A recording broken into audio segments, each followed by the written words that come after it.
Boa tarde a todos e todas. Estamos presentes ao vivo. Vamos aguardar as pessoas entrarem. A gente entrou um pouquinho mais cedo justamente para recepcionar as pessoas. A gente está aqui já a postos, iniciando a nossa live da educação infantil. A gente resolveu entrar um pouquinho mais cedo justamente para ir recepcionando, né? Todo mundo entrando aí nas nossas casas. Então, como bons anfitriões de Minas Gerais, a gente recebe aí os colegas todos, com cafezinho, com bolo, pão de queijo, tudo na nossa imaginação, porque a gente está falando de educação infantil, então a imaginação é muito importante. Já somos aí 55 pessoas.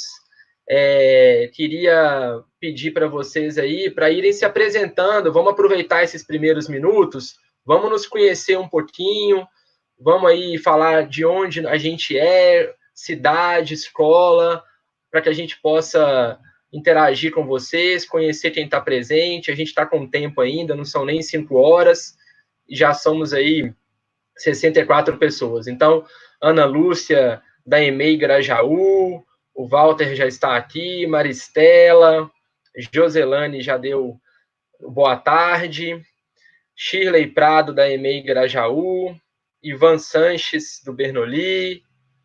Então, nós já temos os primeiros colegas aí interagindo. Peço encarecidamente para vocês fazerem isso mesmo. Dá um oi aí para nós, fala de onde é, de qual escola, para a gente poder se conhecer. Daqui a pouquinho eu vou apresentar nossas convidadas, explicar a proposta. Angélica aí chegou também, Fernanda, Vitor, Carla, Patrícia, Robson, outra Carla. Já estamos em 90, então a gente está bem, viu? Daqui a pouquinho a gente já está igual a live da Marília Mendonça. Outra colega, Patrícia, Tatiane, Franceline, a Vanessa.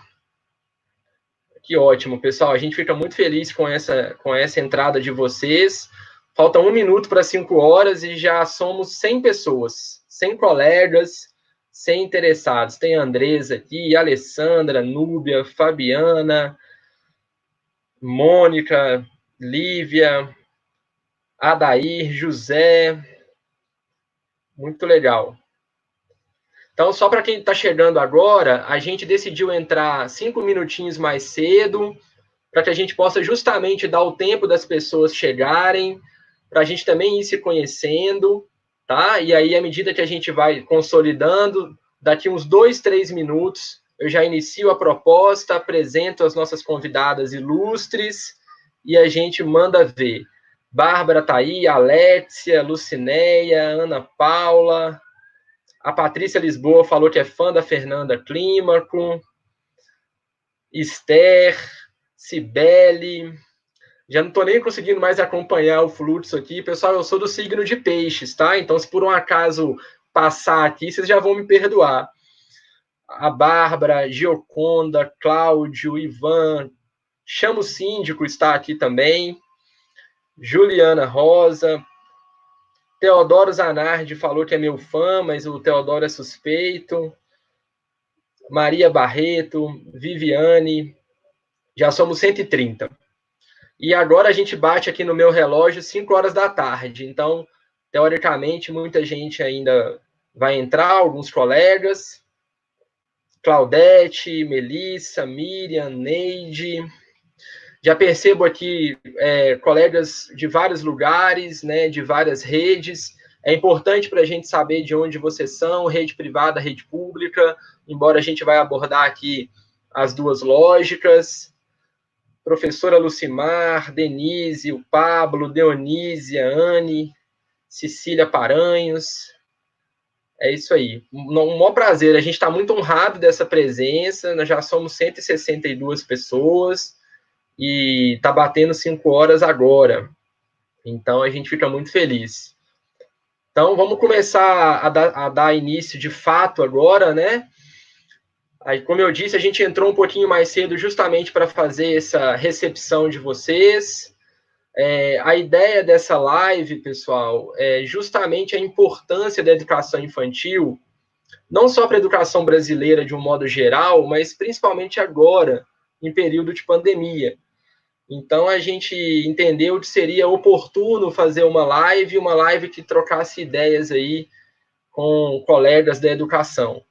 Tem aqui a Tânia do Semear, Lindalva do Losango Kids, Rede Pública de Contagem, Andréa Maggi, Leonardo Vieira do Colégio Monteiro Lobato, Colégio Jairo Grossi está aqui, enfim, muitos colegas, já estamos quase 200 pessoas. Então, vou explicar a proposta para a gente poder apresentar nossas convidadas ilustres aqui da nossa live. Primeiro, dizer que é uma live feita por um professor e 2 professoras, né? Apaixonados por educação, apaixonados pela pedagogia, apaixonados pela educação infantil. A gente não tem suporte aí de TI, né? Então, a gente está aqui de coração aberto para trocar ideias com vocês, interessados e colegas da educação. Por um acaso travar alguma coisa, a gente sabe que live é assim mesmo, né? Pode ser que trave, pode ser que dê um delay, a gente toca o barco aqui, somos 3, então para nos derrubar aqui vai ser muito difícil, né? Porque se cair um, fica outro, então a gente está muito tranquilo com isso. É um imenso prazer poder receber vocês, já passamos aí 200 pessoas. Como vai ser a proposta da nossa live? Primeiro, não vai ser em forma de palestra, né? A Heloísa fala 10 minutos, a Fernanda fala 10. Não vai ser assim. A gente preferiu fazer um bate-papo com intencionalidade, né? Com temas que vão nortear essa conversa. Então, a gente separou 4 grandes temas que, para nós, são 4 grandes pilares aí da educação infantil. Gestão escolar, família, as nossas crianças e professores e professoras. Então, a gente vai permear a discussão dentro desses pilares e sempre contar com a participação de vocês. O meu papel vai ser muito de mediação, vai ser um papel aí de ficar atento à participação, às perguntas de vocês e provocar as meninas com dúvidas, com questões que são importantes para nós. Então, eu reitero meus agradecimentos, já somos 250 pessoas, estamos começando, vou apresentar agora as nossas convidadas e a gente vai dar início à nossa live, né? Vou começar aqui em ordem alfabética com a Fernanda Clímaco. A Fernanda é professora, mestre em Educação, Gestão Social e Desenvolvimento Local. Ela é redatora colaboradora pela Secretaria de Educação de Minas Gerais do Currículo Referência Mineiro da BNCC, diretora da Escola de Professores da Infância. Então, a Fernanda tem uma ampla experiência aí na educação infantil, tanto na rede pública quanto na rede privada, exerce consultoria nas 2 redes, não só em Minas, mas também no Brasil. A Heloísa Baldo é assessora pedagógica do Bernoulli Sistema de Ensino, atua com consultoria e palestra para pais e professores, autora de material didático da educação infantil, especialista também em disciplina em psicologia positiva. Então, a gente está aqui muito bem acompanhado. A minha missão aqui é dar o protagonismo para elas e provocar elas um pouquinho para a gente poder discutir um tema tão importante para nós, que é a educação infantil nos tempos de pandemia. Então, meninas, eu vou começar provocando vocês em relação às nossas crianças. Uma das grandes dúvidas hoje em dia, né, nos tempos de pandemia, tanto na rede pública quanto privada, são essas atividades pedagógicas para as nossas crianças. Quem são as nossas crianças? As crianças, elas são o centro do processo na educação infantil e é para elas que a gente tem que olhar. Só que a gente tem uma pandemia e a gente precisa, então, se reinventar. Então, a gente tem uma série de desafios para a gente tratar. Vou começar com a Fernanda. Queria que você comentasse um pouquinho, Fernanda, sobre isso para nós. Então, vamos lá, gente. Boa tarde a todos e a todas. Boa tarde, Elô. Boa tarde, Marden. Foi com grande prazer que eu aceitei esse convite de vir dialogar com vocês e com todo mundo que está aí, né? Mais de 200 pessoas, sobre educação infantil. A educação infantil é um tema da minha pesquisa. Eu sou professora da educação infantil há mais de 20 anos, né? Hoje eu me dedico à formação de professores da infância. Então, esse é um tema que envolve a minha vida, não só o meu trabalho, em muitos aspectos, né? E nesse momento não seria diferente. Estamos vivendo um momento completamente atípico, né? É um cenário muito complexo, essa vivência do inédito em nossas vidas. E nós estamos vivendo, paralelamente a isso, um enfrentamento coletivo, né, dessa crise, desse vírus, que tem afetado diversas áreas aí da sociedade, incluindo a educação e especialmente a educação infantil. Né? Eu acho que é importante a gente destacar o cenário que a educação infantil se encontra hoje, né, no contexto da educação brasileira.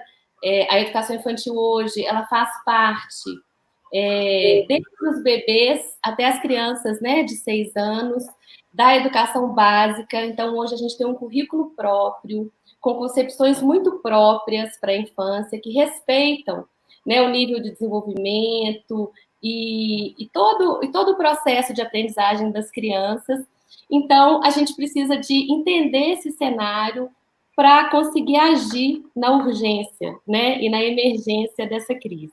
Essa questão das atividades remotas, das atividades online, foi algo que caiu como uma bomba, né? Eu acho que de paraquedas, né, Elô, assim, para todo mundo, né, em todas as redes. Eu tenho visto alguns movimentos, tanto na rede pública quanto na rede privada, de professores, assim, perdidos, desesperados, sem saber o que fazer, né? As escolas também correndo atrás, né, de algo para colocar no lugar, né, daquela falha, daquela falta que ficou ali. Só que a gente entende que a educação infantil é um lugar de uma assistência, de um cuidado que é muito presencial, né? E tentar colocar a educação infantil no universo à distância, né, é algo que a gente precisa ter muito cuidado para fazer isso, né? Primeiro, porque a gente tem uma série de estudos aí da neurociências que falam da exposição às telas, a gente tem os documentos legais que também nos orientam, né, e trazem para a gente toda a força, né, das relações e das interações presenciais no contexto da escola. Então, são muitas variáveis que a gente precisa de pensar para a gente simplesmente não transportar a educação infantil para um lugar de onde ela já saiu, né? Eu acho que pensar a educação infantil pelas vias da educação à distância e das atividades remotas somente, né, daquelas atividades completamente técnicas e estruturadas, na verdade, colocar a educação infantil de volta, né, a um lugar que ela já saiu, que é ali na cola do ensino fundamental. Nós não somos o ensino fundamental. Nós temos uma especificidade ali que é nossa, né? Mas a gente tem eu tenho visto algumas iniciativas muito interessantes que a gente pode compartilhar aqui, né? Eu quero ouvir também o que ela pensa disso. Tem algumas iniciativas interessantes de escolas e professores, mas, a princípio, eu acho que a gente tem que pensar com bastante cuidado, né, nessa relação que está se construindo aí. Você quer continuar, Elô? Isso, dando continuidade aí, primeiro, boa tarde para todos que estão aí conosco. Eu fico muito feliz também de estar podendo falar sobre a educação infantil. Eu vejo que a educação infantil agora, ela conseguiu entrar num patamar muito importante na educação brasileira, e isso me deixa muito feliz, principalmente tendo um grupo grande de professores aqui também conosco.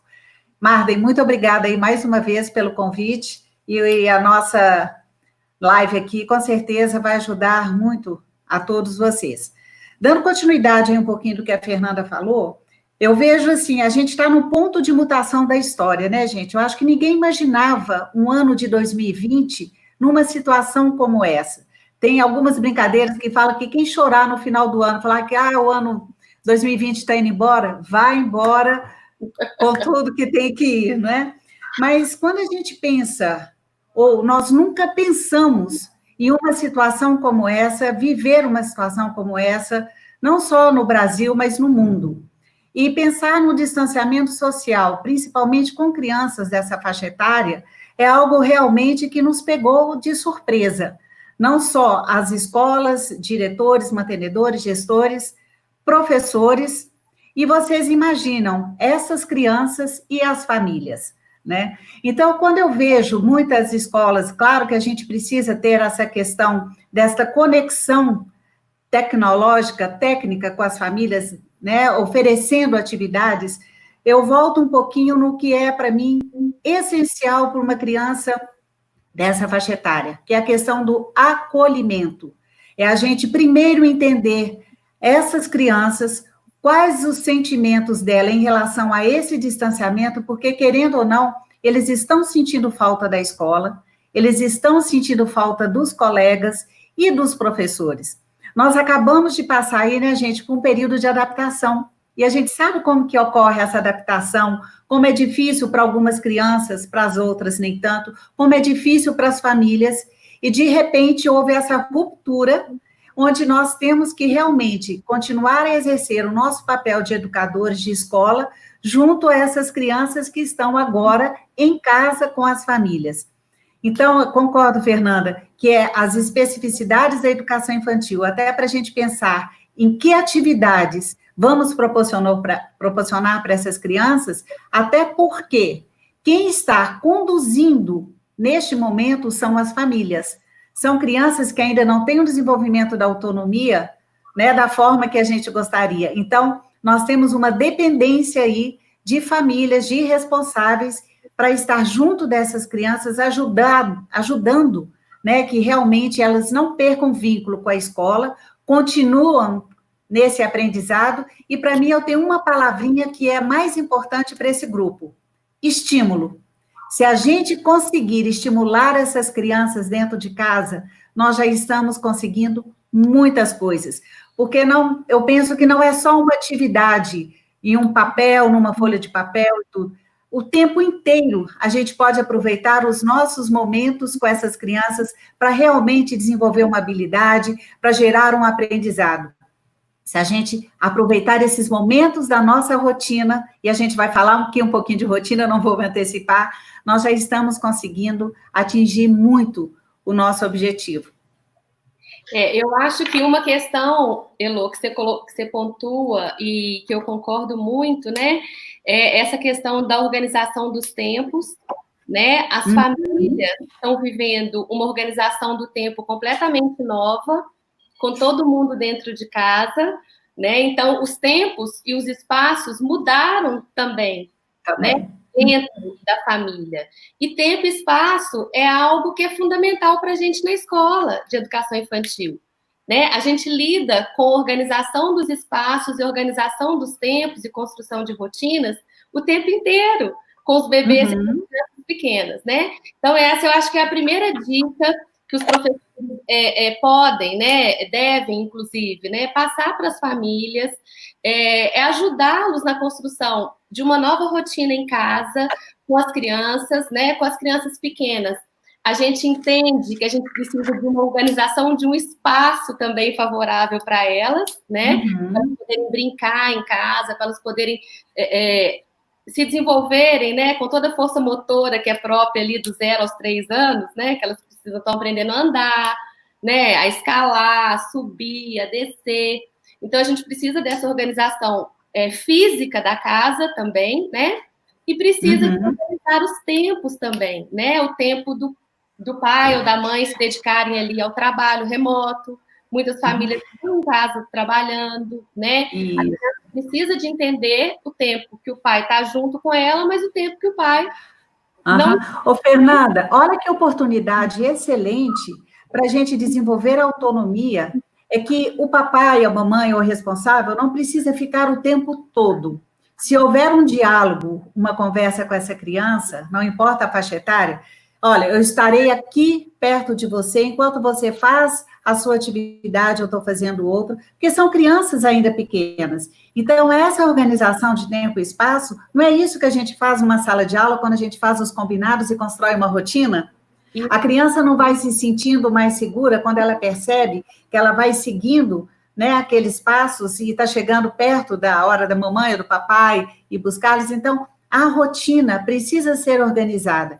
E nós, educadores, precisamos orientar as famílias de como organizar essa rotina, para que esses pais não sintam uma obrigatoriedade de ter tempos muito inflexíveis. A gente precisa dar flexibilidade nesse momento para essas crianças. O momento está um momento diferente, eles precisam entender o porquê que eles estão fora da escola, qual a linguagem que a família vai usar. Eu não preciso mentir para eles, aquela coisa que há um tempo atrás a gente ouvia, não, essa palavra é difícil, eu não vou falar. Não, vamos conversar, claro, dentro de uma linguagem específica para a faixa etária, explicar o que está acontecendo e vamos aproveitar ao máximo essa oportunidade que nós temos para trabalhar o quê? Para estimular a questão do raciocínio lógico-matemático, trabalhar a questão da linguagem, ampliação de vocabulário, isso tudo, gente, nós conseguimos fazer dentro de casa e os pais, as famílias, conseguem nos ajudar nesse sentido, porque isso vai passar, não sabemos quando, vai passar. E quando essas crianças retornarem para a escola, né, Fernanda? Com certeza, nós vamos receber crianças diferentes daquelas que nós deixamos no dia que começou essa quarentena. Com certeza, e nós também vamos estar muito diferentes, né? Eu queria só deixar um recadinho, gente, porque eu gosto muito de pensar em palavras, né? Assim, em alguns conceitos. E a gente está falando de conceitos aqui que são extremamente importantes e que quem quiser ir anotando aí como dica para depois ir se organizando, né? A gente já falou de rotina, a gente está falando das crianças, né? Da organização do tempo, da rotina, dos espaços. A Elô citou a questão da autonomia, que depois eu queria falar um pouquinho mais, que é super importante também. Então, os limites, né? Que é um desafio também para as famílias em casa, como lidar, né? Com essa autonomia, né? Das crianças em casa. Marden, você quer falar, Marden? Eu queria provocar vocês com alguns temas que eu já percebo no chat aqui e que mostrou em relação direta com esse nosso foco nas crianças, né?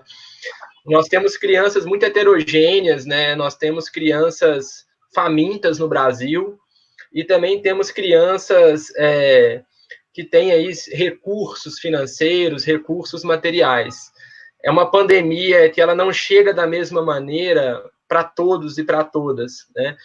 No meio disso, nós temos escolas também muito diferentes que precisam pensar alguma atividade para essas crianças. E eu queria ouvir de vocês um pouquinho em relação a como essas diferentes crianças podem lidar com esse período de pandemia. A gente tem um desafio aí, por exemplo, de uma quebra de vínculo, é um primeiro ponto importante.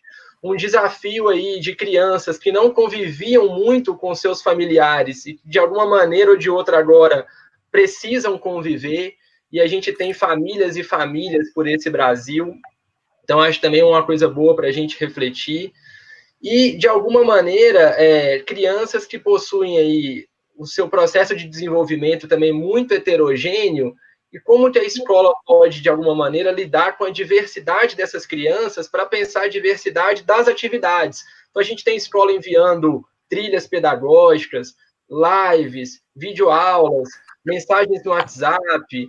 Então, eu queria que vocês abarcassem um pouco isso, pensando nesse cenário tão heterogêneo. Eu sei que é difícil, né, a gente dar conta de toda uma complexidade dessa, mas eu acho que é um tema bom para a gente pegar aqui. Eu vou começar aqui, Fernanda, e chuto a bola para você aí. O que eu vejo disso, Marden? A escola, se a gente pensar na escola hoje como ponto de referência, né, e agente importante na nossa sociedade, a gente está falando assim de escolas como um todo. Não estou especificando aqui escola privada e escola pública. Então, ela tem um grande desafio pela frente. Todas as escolas, todos nós educadores, que primeiro é conscientizar a comunidade escolar atuando de uma forma direta e responsável. Então, é claro que nós temos, a gente fala aqui de clientelas diferentes. Então, a escola precisa conhecer, em primeiro lugar, conhecer muito bem quem são esses estudantes, quais são as famílias, que famílias são essas, quais são as suas necessidades, porque a gente imagina uma necessidade, mas eu não faço uma mínima ideia, eu vou ser bem sincera aqui, de uma necessidade de uma escola bem lá na periferia, onde a criança passa fome, que a escola era o lugar que ela ia para se alimentar, que era a merenda. Então, isso tudo, e talvez lidando com familiares que não têm estrutura e condições para realmente ajudá-las nesse sentido, elas não compreendem esse desenvolvimento infantil. Eu vejo muito, inicialmente, no início, né, que começamos a esse distanciamento social, a coisa começou muito festiva, né? Ai, que legal, que legal. Mas olha o que está acontecendo. As famílias estão reaprendendo a conviver com os filhos. Porque uma coisa é você ter filho, acorda de manhã, pronta para a escola, ou então na hora do almoço e tudo, leva para a escola, eles passam um tempo lá e depois voltam.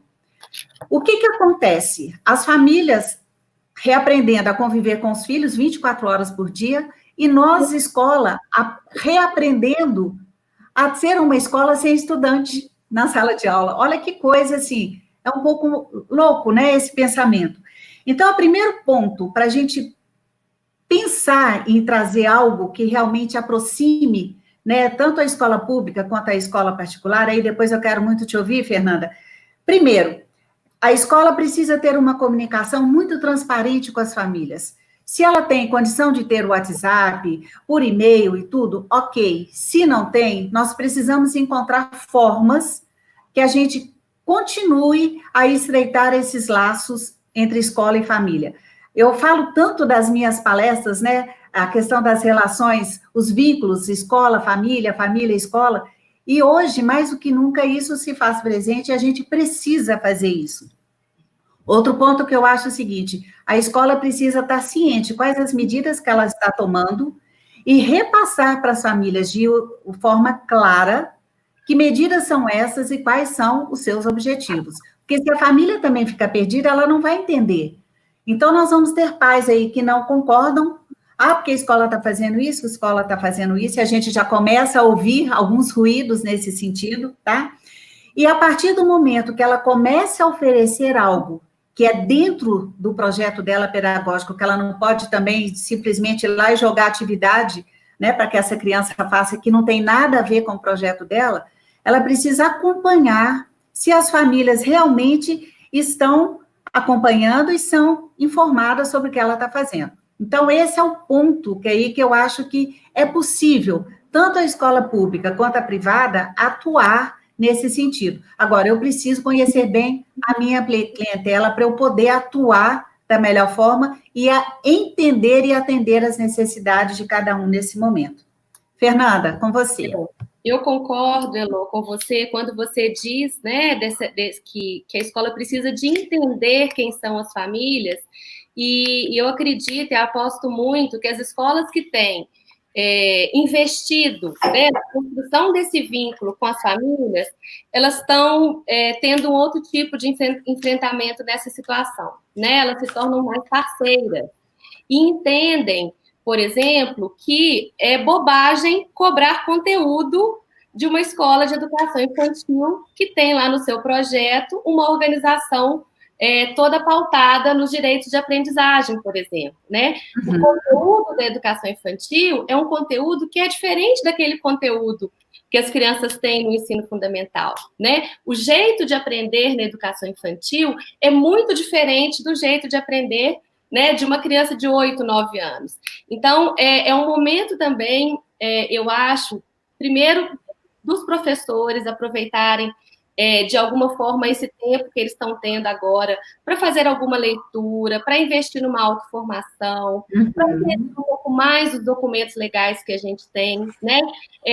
Leia as diretrizes, gente, curriculares nacionais para a educação infantil, que é básico, é um livro fininho, que é tão importante para a gente, né? A BNCC, que tem trazido também algumas concepções que são muito importantes para a gente dar conta de atender essas expectativas das famílias, né, que são muitas. Então, a gente tem dois cenários, né, de um lado, e isso é uma coisa que é triste, né, é o lado triste, eu acho que é assim, da pandemia, né, que esse momento, ele acentuou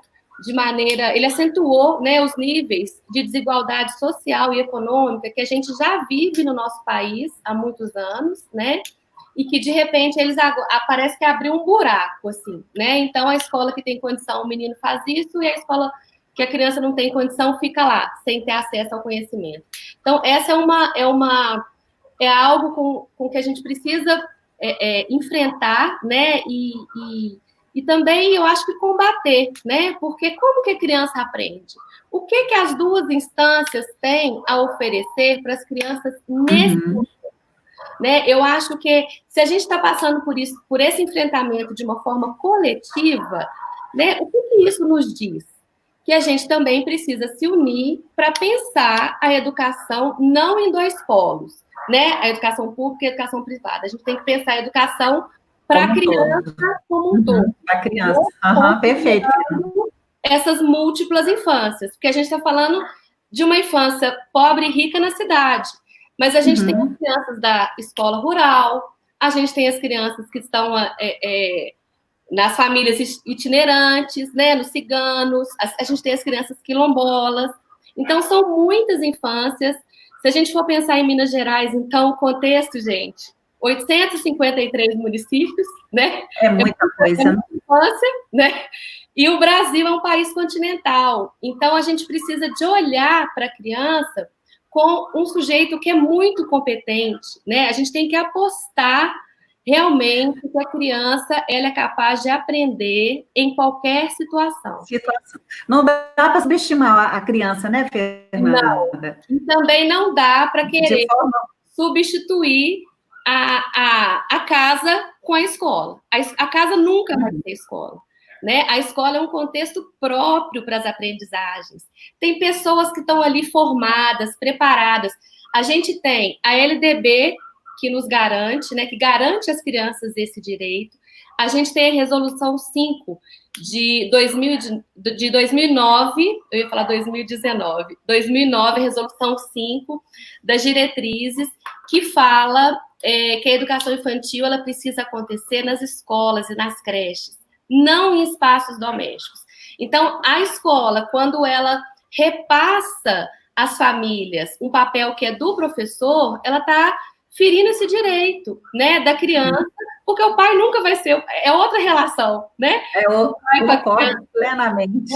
O diálogo, o vocabulário, tudo, a relação afetiva, é tudo muito diferente, né? E a gente já sabe que os bebês e as crianças aprendem por meio de interações, por meio de brincadeiras.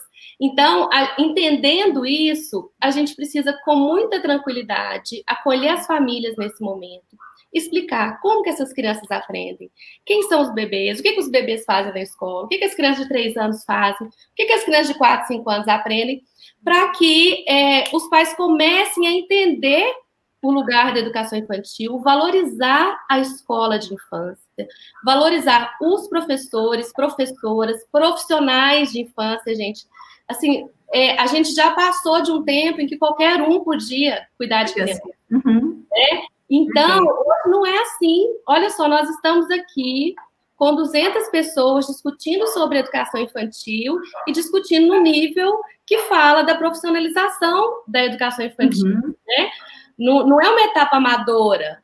Pode faltar, ou não tem conteúdo, então não vou pagar. Não é assim, né? Pelo contrário, é a base da formação. Fernanda, quando você fala aí da questão da interação, a própria base traz para a gente, né? Quando ela norteia a questão das interações e brincadeiras, e a gente tem como fazer brincadeiras com intencionalidades pedagógicas. Dentro da escola, a gente faz muito isso. Né? O professor, quando faz o seu planejamento, ele tem lá qualquer tipo de brincadeira, um jogo de boliche, ou o próprio faz de conta, que é tão comum nas salas da educação infantil, esse tipo de brincadeira. Então, a gente entendendo, né, dentro desse norte aí da base também, que a criança desenvolve emocional e cognitivamente, é algo muito interessante que as famílias muitas vezes desconhecem, e cabe a nós, educadores, aproveitar também esse momento para informá-los.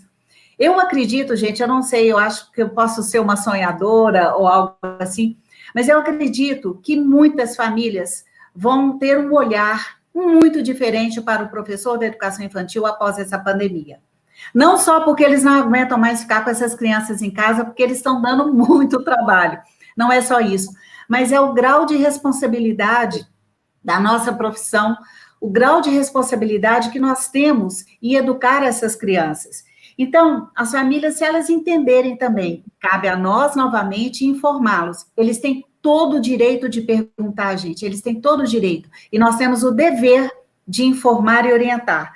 O quê? Eles estão tendo uma grande oportunidade de cultivar hábitos familiares, que vão se desenvolver para que aprendam hábitos sociais. Olha que coisa bacana.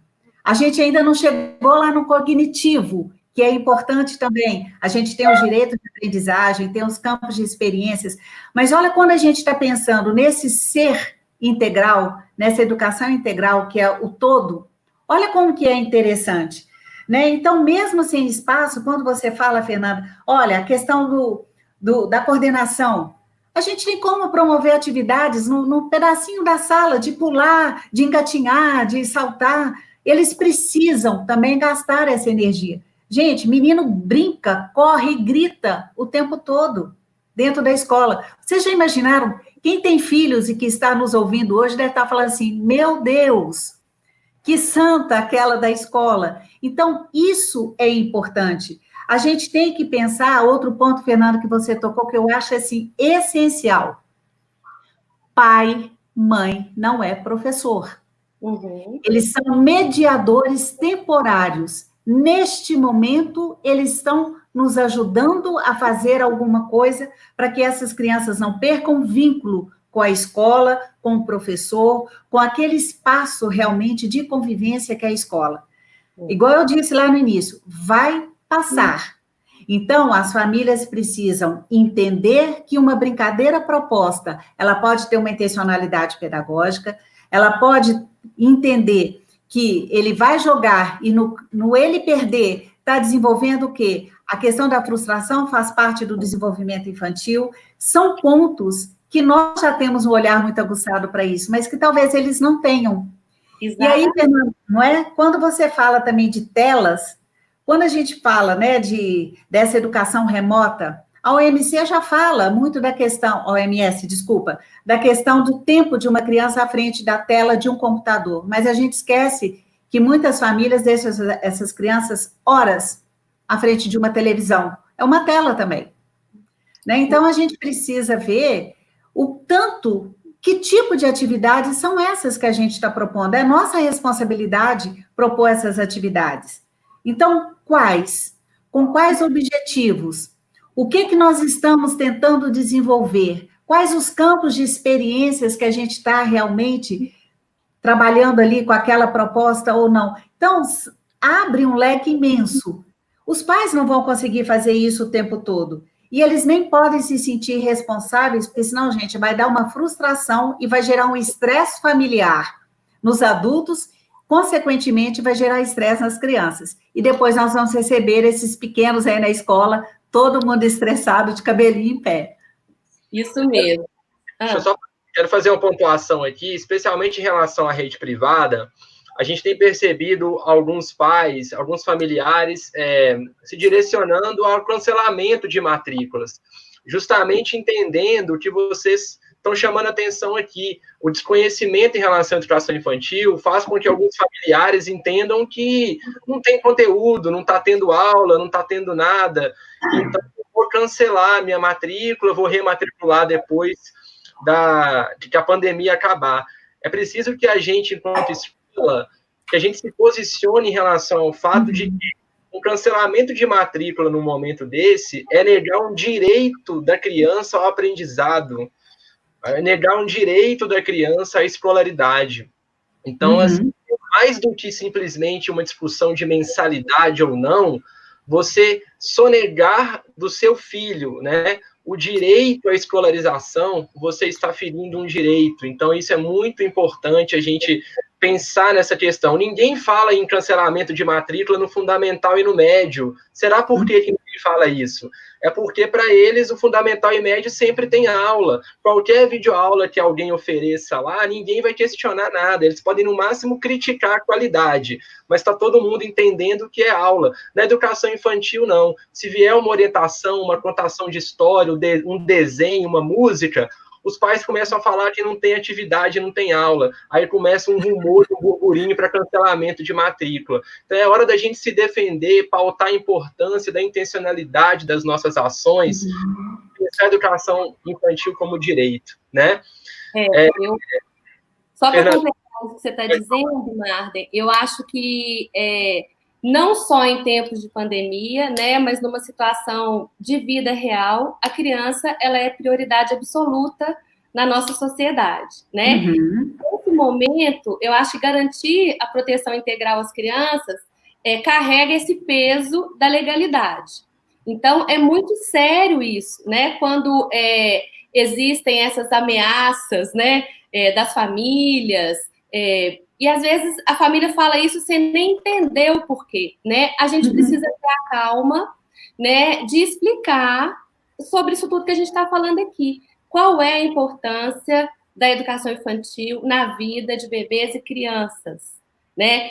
Porque a educação infantil ela é a primeira etapa da educação básica na vida de uma pessoa. Então, eu acho que quando a gente começa a falar da importância desse segmento, né, a gente começa a criar, né, um lugar de valor para a educação infantil, que a Elô começou a falar aí, que ela falou que ela fica muito feliz, né, de estar vivendo isso nesse momento, e eu também, Elô, porque é tudo que eu quero na vida, gente, é que as pessoas olhem para o professor de educação infantil como olham para o professor lá do ensino superior. Nós estamos no mesmo nível. Né, alguém falou aí, uma professora muito bacana falou assim que os professores são pesquisadores, os professores da educação infantil. Nós somos pesquisadores das pesquisas das crianças. Os professores de educação infantil precisam entender como que a criança aprende para fazer o planejamento, né? Então, é algo que é muito complexo, que é muito sério e que demanda estudo. Né? Então, a gente não vai... Sabe o que eu vejo? Fernanda, mas sabe, a gente vem de uma cultura onde fala assim, que a educação infantil é brincar. Então, muitos dos pais, eles vêm dessa educação infantil onde era só brincadeira. Não é? Então, assim, tanto é que a professora de educação infantil tinha várias denominações, recreadora, não é? E por aí vai. Então, quando realmente a educação infantil passou a ser essa importância e fazer parte da educação básica, isso foi muito bom. E nós, professores da infância, nós precisamos realmente nos valorizar, porque muitas vezes nós mesmos nos desvalorizamos. Né? Como você diz, Fernanda, o professor do ensino superior. Eu sou professora da educação infantil com muito orgulho. É muito gostoso pesquisar, ver como uma criança aprende e elas descobriram o mundo, gente. Tem coisa mais linda quando a criança descobre que ela está lendo, quando ela descobre as coisas. A gente está num universo muito privilegiado. Sim. E esse pai, Marden, quando ele acha que a educação infantil ele pode cancelar, eu acho que é um momento que aí a escola precisa ficar muito atenta e se aproximar muito dessa família e conversar, sabe? Vamos conversar por telefone, se não tiver e-mail, alguma forma. Eu falei assim, papai e mamãe, vamos sentar aqui, presta atenção. Sabe por que nós precisamos gastar um tempo e explicar para as famílias o porquê a gente está fazendo esse trabalho? O que Fernanda disse, qual é a importância da escola na vida de uma criança? A questão da socialização, a questão dos vínculos, a questão dos limites, dos combinados, isso tudo ela vai crescendo. E o pai tem em mente o seguinte, gente, ele tem que entender que a criança não está perdendo aula. Sabe aquela historinha do copo meio cheio e copo meio vazio? A criança não está perdendo aula, ela está tendo uma grande oportunidade de conviver mais tempo com a família. Olha como é que muda. Que a gente não tem tempo, a gente trabalha muito, a nossa vida é corrida. Então, agora, eu estou vendo famílias que estão descobrindo os filhos, encantadas como que os filhos aprendem. Claro, temos aquelas também que, pelo amor de Deus, não estou vendo a hora dessa aula começar e vai logo. Mas, olha, a família, ela tem ela contribui muito para o desenvolvimento infantil. Então, aproveitem esse momento, porque nós vamos voltar. A gente está louca para esses meninos voltar para a escola. Escola vazia é muito ruim, é horrível, dá uma sensação de solidão, sei lá, uma coisa, eu não gosto. Então, gritaria, menino correndo, menino aprendendo, cantando, brincando, é isso que a gente está precisando. Eu vi também uma professora que ela escreveu que ela está com saudade dos alunos, e está difícil para os professores, gente. Né? Ninguém está querendo ficar planejando aula online, não. Que coisa mais chata que é isso. Né? Você planejar e não sabe o que vai acontecer. Né? E assim, não é o que é o nosso habitual. Né? A gente gosta de ver a cena acontecendo, né? A educação acontecendo. Né? Não é que eu seja contra a tecnologia, não tem nada disso, não. Né? Mas pelo contrário, né? A minha pesquisa é sobre a utilização das mídias digitais pelos professores de educação infantil. Então, é o como utilizar, né, que eu acho que faz a diferença. E é o que a gente precisa estar discutindo nesse momento, né? Como que a tecnologia, como que a utilização dessas mídias vai entrar na educação infantil de uma maneira muito consciente, né, muito competente até, de maneira que ela favoreça e dê visibilidade às aprendizagens das crianças. E não seja apenas uma atividade que qualquer folha de papel poderia substituir. Né? E que justamente. A criança em risco ali. Então, eu acho que o grande desafio dessas atividades remotas também é pensar no como. Né? E até, só um pouquinho, Marta, senão eu vou perder aqui. E até porque, Fernanda, quando você fala da questão das mídias digitais, a base traz também a questão da cultura digital.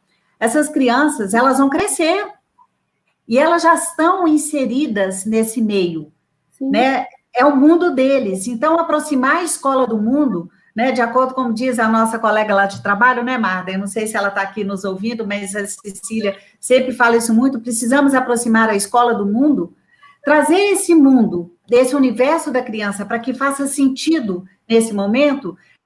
Isso é importante, mas cabe a nós, responsáveis, tanto escola como família, ver o tempo que essa criança vai ser exposta a esse tipo de atividade ou não. Agora, que ela precisa ter isso de certa forma, sim.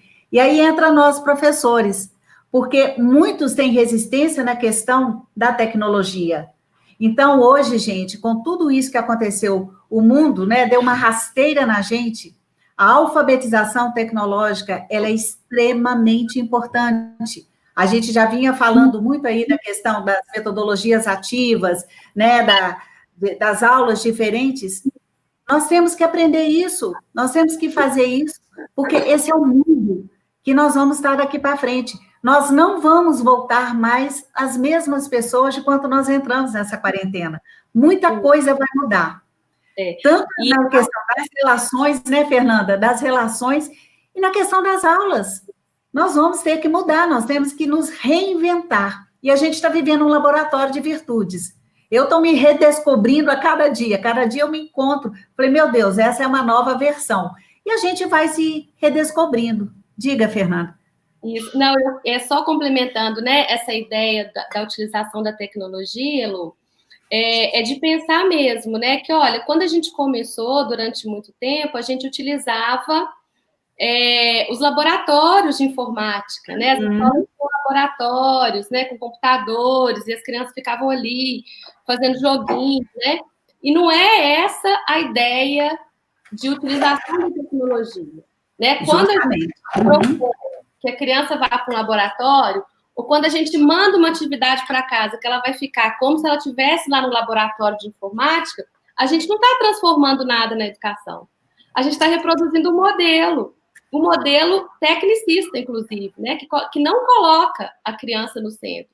Então, quando a gente tiver, né, e eu acho que isso vai exigir muita formação dos professores também, discutindo essa questão da utilização das mídias, a gente tem que pensar para além disso. Não é no trabalho direto com a criança, é como uma linguagem, uma ferramenta que vai dar visibilidade para o que a criança está aprendendo. Então, é através do trabalho de documentação pedagógica dos professores, é através dos registros, é através de uma produção de conteúdo com a meninada, né? Mas aí isso daí é assunto até para uma outra live, que depois a gente pode fazer. Com certeza. O Marley tá me chamando. Eu quero frisar algumas questões aqui para a gente também entrar numa discussão de gestão um pouquinho, até porque o papo é bom, vai passando o tempo e a gente tem 15 minutos restando aí. Mas a gente abordou, acho que bastante essa relação família, escola, criança, professor, né? Até porque as coisas são interligadas. Eu queria só chamar a atenção para o documento do Conselho Nacional de Educação, que está no forno, prestes a ser homologado. E tudo isso que a gente está falando aqui é corroborado pelo documento do CNE.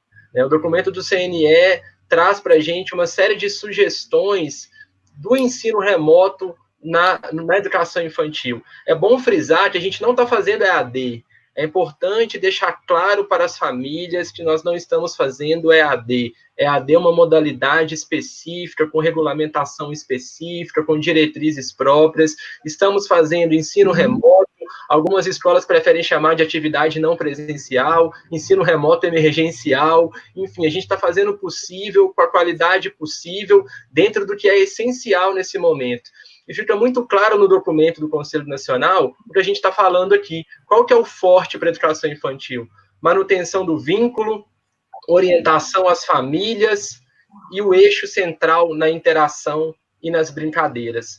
Dentro disso, pensar na multiplicidade de atividades possíveis. Nem sempre o ensino remoto é mediado por tecnologia, e isso está expresso no Conselho Nacional. Então, vale a gente frisar isso. Foi uma pergunta muito comum aqui, meninas, especialmente em relação às videoaulas, e eu vou mandar essa pergunta e já vou emendar uma segunda, tá? O tempo das crianças em relação à tela. Eu acho legal a gente tratar um pouquinho disso, né? Porque a gente tem aí videoaulas sendo gravadas, lives sendo ofertadas, aulas em TV aberta na rede pública, e tudo envolve tela, né? De alguma maneira. E aí eu emendo a segunda pergunta. Eu queria que a gente começasse a refletir um pouco o retorno. Essas crianças vão retornar, e o próprio Conselho Nacional orienta que as primeiras semanas vão ser fundamentais para o acolhimento dessas crianças, acolhimento das professoras, professores, esclarecimento em relação à família. Então, eu queria que a gente também emendasse a questão da tela, já pensando nesse retorno, no que vocês podem sugerir a essas escolas quando a gente retornar. Tá. A questão da utilização das telas, gente, ela vem, né, de uma regulamentação que é feita pela Organização Brasileira de Pediatria. Então, através de estudos realizados com crianças e bebês, eles colocam que até 2 anos o tempo de exposição à tela é 0, o mínimo possível, né? E a partir dos 2 anos, esse tempo ele é progressivo, 15 minutos, 20 minutos, ele vai tendo uma progressão aí até os 7 anos, mas é um tempo muito curto, né? E isso tem um motivo, as neurociências explicam isso, eles fizeram testes, né, com os estímulos químicos que o cérebro solta, né, no impacto da luz, do som, que provocam, né, uma série não de transtornos, mas uma série de dificuldades no desenvolvimento ali das sinapses e dos neurônios. Então, esse é o motivo, né? É porque atrapalha o desenvolvimento do sistema nervoso. E a gente vê claramente aquelas crianças que ficam muito tempo expostas à tela, como que o comportamento, muitas vezes, é um comportamento que é diferente de uma criança que não tem o mesmo tempo de exposição, né? O que as escolas têm feito, né? Eu tenho visto, assim, várias experiências acontecendo. Um tempo de interação ali de 10 a 15 minutos com crianças pequenas, né, bem pequenas, crianças de 1, 2 anos, com as professoras, com os grupos, a criança com a mãe, né, a professora canta uma música, dá um oi e vai embora, né? Então, aquilo da criança sentir a falta, da criança sentir saudade da escola, é um pouco suprimido por esse contato, né, que a professora oferece para a criança. Mas é um contato, gente, que ele precisa ter sentido. Ele precisa fazer sentido para a criança, né? E isso tem a ver com reativar memórias que a criança já viveu, né? Não é aparecer qualquer pessoa na tela e dizer qualquer coisa, né? A pessoa que aparece é a professora que cuida dela, que tem um laço afetivo com ela, que canta uma música que todos os dias eles cantavam, por exemplo, né? Ou que conta uma história que eles ouviam sempre. E isso é isso que fortalece o vínculo, que cria a interação com a criança, né? E com as famílias também. Então, a tecnologia nesse sentido, né, para cuidar dessas interações, da manutenção do vínculo emocional, é tão lindo isso, né? A mesma coisa de um neto quando está falando com a avó, gente, numa videoconferência, né? Às vezes a criança quer continuar a conversa, a avó vai embora, né? E ela quer ficar ali. Então, são experiências nesse sentido. Eu queria só falar uma coisa que na hora que a gente estava falando ali das famílias, eu não falei, que era uma coisa de ajudar, né? Que era nessa questão da organização da casa, de realmente de pensar, né, nos móveis, nos espaços que as famílias têm, para organizar para as crianças menores poderem brincar em casa, né? Então, usar elementos, por exemplo, que tem na cozinha, potes, coisas de empilhar, né? Aquelas colheres coloridas, objetos de madeira, objetos de alumínio, que tem aquele brilho, né? Que é quase um espelhamento, que o bebê e a criança ali ficam muito encantados. E para os maiores, organizar alguns cantinhos com objetos de desenho, para as crianças poderem desenhar, para poderem escrever, para poder brincar ali, né? Então, pensar na casa também como um grande laboratório, né? Não tem jeito de levar a escola para casa, nem a casa para a escola, mas a gente tem que transformar o espaço. Ô, Fernanda, pegando um pouquinho isso seu aí, essa organização da casa, gente, organização da casa, manutenção da rotina e apoio afetivo, né, com essa presença estruturada aí das dinâmicas, isso vai fazer grande diferença, vai fazer muito mais sentido do que dar um tanto de lição para essas crianças fazerem. Não é isso que eles precisam, não é? Então, a gente precisa... Hã? Não, e o Marden colocou agora ali uma frase de alguém que falou que na rede pública a prefeitura está disponibilizando algumas cestas básicas para as famílias, né? Na rede pública a gente ainda tem esse agravante, né? Que muitas, né, pela questão da desigualdade, né? A primeira necessidade a ser suprida ali com aquela criança e que vai manter o vínculo com a escola é a oferta da comida, do cuidado, né? Então, essa é uma coisa que eu acho que os coletivos podem cuidar muito, né? De oferecer para as comunidades. Eu tenho apoiado muitas creches voluntariamente, né? Que me pedem ajuda, e tanto no sentido da materialidade, né? De fornecer realmente algum alimento ou máscaras, né? Que eles estão precisando muito também de né, desses insumos, para que a gente proteja também essas crianças de alguma forma, né? O enfrentamento do vírus, ele deve ser coletivo, e a gente precisa de ações coletivas nesses dois polos, tanto na rede pública quanto na rede privada. Tem um ponto, Marta, que eu vou até abordar aqui, que eu sei que a gente já está quase estourando aí nosso tempo, mas uma coisa eu preciso dizer, gente, que assim, querendo ou não, nós, assim, o retorno às aulas vai ser um retorno diferente. E isso é bom a gente já estar preparado para isso, que será um retorno diferente. Nós vamos precisar, enquanto escola, preocupar primeiro com as pessoas que estão dentro da escola, professores, funcionários. Vocês, todos nós vamos precisar ser acolhidos de alguma forma. Todos nós estamos tendo uma história dentro desse contexto que estamos vivendo. Cada um, às vezes, uns mais pesados, outros mais leves, mas a escola vai precisar acolher funcionários, professores, precisar acolher estudantes de qualquer faixa etária, todos vão precisar ser escolhidos. É claro que a gente vai precisar pensar em atividades e formas para acolher esses estudantes, e o ambiente da sala de aula e de aprendizagem vão ser os mais diversos possíveis, gente. Nós vamos ter um desequilíbrio grande desses estudantes. E o que a gente tem que fazer? Como a Fernanda disse, né, e Marli também no início, temos famílias que estão estimulando, investindo, têm condições. Temos famílias que não estão fazendo isso.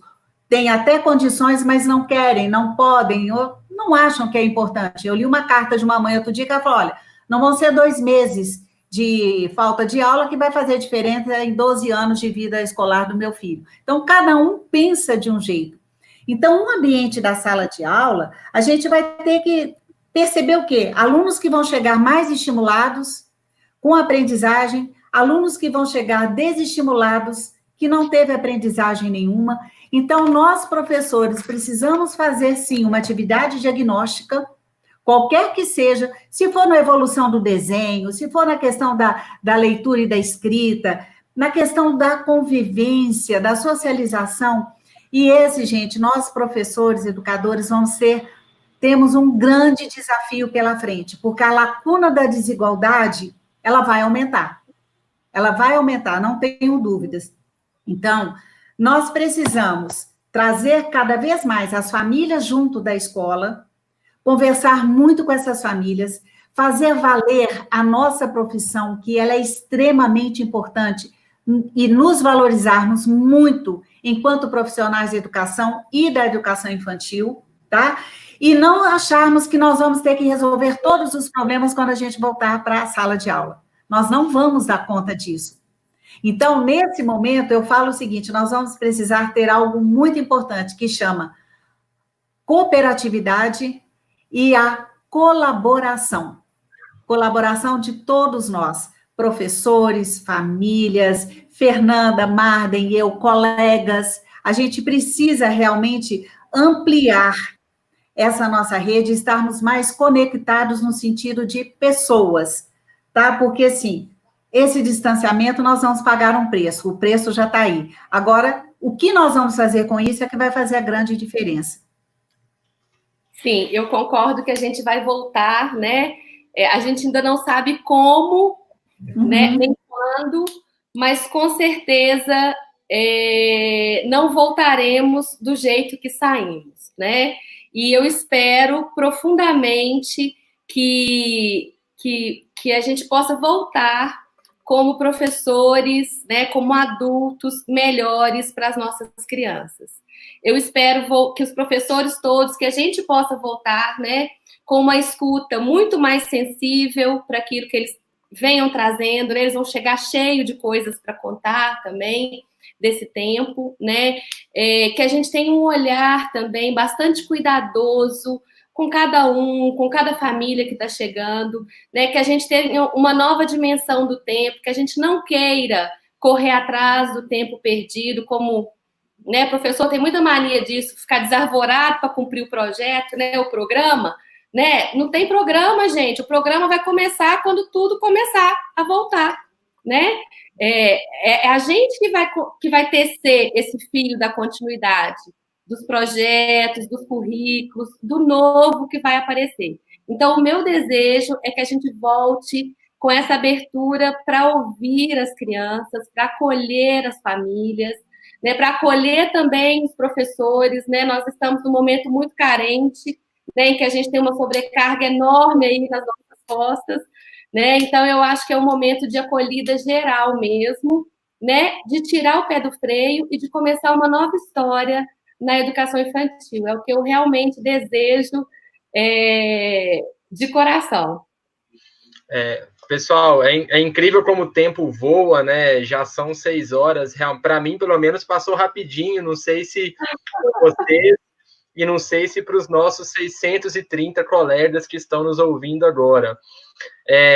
Eu quero deixar uma bola levantada para uma próxima live. Eu acho que a gente tem discussão ainda para fazer, mas eu queria pelo menos pincelar uma questão que foi ventilada aqui em relação à reposição, em relação à carga horária. Eu acho que a gente pode pelo menos deixar isso assim ventilado, para que tal pensar uma próxima live cujo tema é exatamente o calendário, a reposição, numa ótica mais da gestão. fica essa proposta aí, se vocês toparem, né? Eu quero só chamar a atenção aqui de todo mundo que nos assiste, que atualmente, por parte do Conselho Nacional de Educação, haverá uma flexibilidade para a carga horária da educação infantil. Então, esse é um primeiro ponto para todo mundo começar a se atentar. É claro que a gente tem que esperar os conselhos municipais, os conselhos estaduais, mas nós temos um cenário agora em que o Conselho Nacional de Educação irá flexibilizar a carga horária de 800 horas para a educação infantil. Então, eu acredito que muitas dúvidas vão surgir em relação a isso, justamente no âmbito da reposição.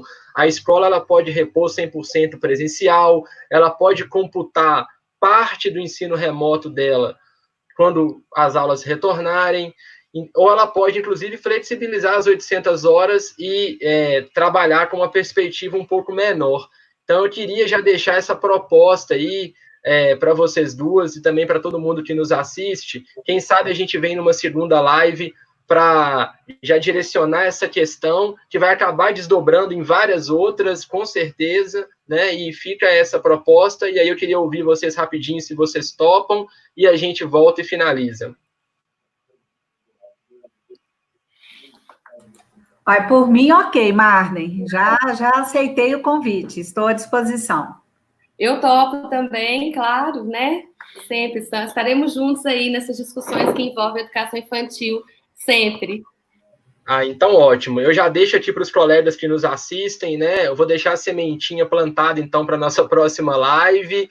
E o Conselho Nacional tem entendido, pessoal, dentro do artigo 31 da LDB, o inciso 4º, ele tem entendido que, como a educação infantil pressupõe uma frequência mínima de 60% do total de horas, então essa frequência mínima de 60% pode ser interpretada como flexibilização das 800 horas. Essa é a definição e a interpretação que o CNE está dando. Isso fatalmente vai balizar os conselhos municipais e estaduais. Então, a gente termina essa live com essa bola levantada para a nossa próxima. Eu queria agradecer, assim, de coração, primeiro as presenças de 620 cacetada de pessoas, colegas de todos os lados, rede privada, rede pública, Brasil inteiro, muita interação. Eu fiquei aqui na mediação tentando dar visibilidade, né, às várias contribuições e perguntas. A gente nunca consegue a totalidade, mas eu acho que eu consegui aqui mediar as meninas e elas brilharam muito. E eu queria agradecer, assim, Fernanda e Heloísa, vocês foram sensacionais e eu tenho certeza que eu estou falando em nome aqui das 600 pessoas que nos ouviram, né? E eu quero terminar ratificando tudo que foi dito, dizendo que nós somos apaixonados por educação, apaixonados pela pedagogia, a educação infantil, a ela todo o protagonismo que ela merece, com todo respeito a todos os segmentos, mas a educação infantil é a etapa mais importante, sim, da educação básica, e eu não tenho nenhum problema em falar isso. Não é que as outras não sejam fundamentais, mas a educação infantil, ela é a base, ela é a essência de tudo. E a gente está aqui, todo mundo junto e misturado, né, pensando uma educação infantil de qualidade, empoderada e respaldada teoricamente. Um grande abraço, peço que todos se cuidem e que a gente venha para uma próxima live aí. E, novamente, muito obrigado. Vou terminar, esse vídeo vai ficar disponível, vai ficar gravado, então divulguem à vontade. Obrigado, Fernanda. Obrigado, Elô. Até a próxima. Obrigada. Obrigada, gente. Para quem quiser continuar me acompanhando lá nas redes sociais, fernandaclímaco.com.br. Tchau, tchau. Obrigada. Tchau.